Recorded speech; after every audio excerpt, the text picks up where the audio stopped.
పాక్ అంతర్గత వ్యవహారాల మంత్రి రెహమాన్ మాలిక్ భారత్ పర్యటన ముగిసింది. 3 రోజుల పర్యటనలో ఆద్యంతం వివాదాస్పద వ్యాఖ్యలకే ప్రాధాన్యమిచ్చిన ఆయన వెళ్తూ మరోసారి నోరు పారేసుకున్నారు.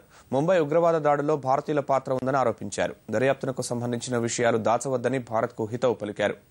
అటు మాలిక్తో సంయుక్త ప్రకటనకు భారత్ నిరాకరించడం కొసమెరుపు. 3 రోజుల పర్యటన నిమిత్తం భారత్ విచ్చేసిన పాక్ అంతర్గత వ్యవహారాల శాఖ మంత్రి రెహమాన్ మాలిక్ పాక్ చేరుకున్నారు. భారత్ నుంచి తిరుగు ప్రయాణమయ్యే ముందు ఢిల్లీలోని చారిత్రక నిజాముద్దీన్ దర్గా వద్ద ఆయన ప్రార్థనలు నిర్వహించారు. పాకిస్తాన్ భారత్లో శాంతి పరిఢవిల్లాలని ప్రార్థించినట్లు మాలిక్ తెలిపారు.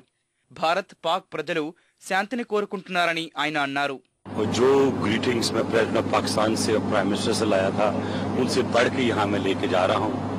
और जो चीज मैंने देखी कि अमन की ख्वाहिश हर शहरी में है, मीडिया में है, पॉलिटिशियंस में है।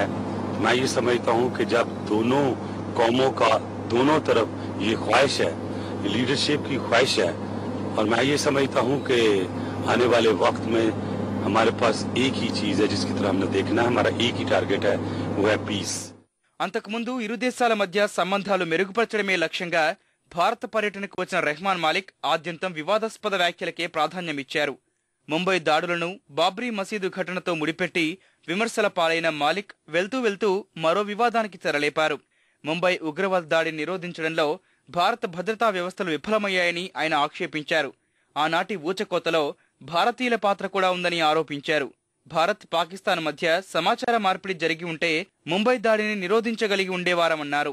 పాకిస్తాన్ సైన్యానికి చెందిన ఒక మాజీ మేజర్ భారతీయ ఉగ్రవాదులైన అబూ జుందాల్, జబ్బీవుల్లా, ఫాహిమ్ అన్సారీలతో కలిసి పాకిస్తానీ అమెరికన్ ఉగ్రవాది డేవిడ్ హెడ్లీ ముంబై దాడులకు కుట్ర పన్ని అమలుపరిచారని ఆయన అన్నారు.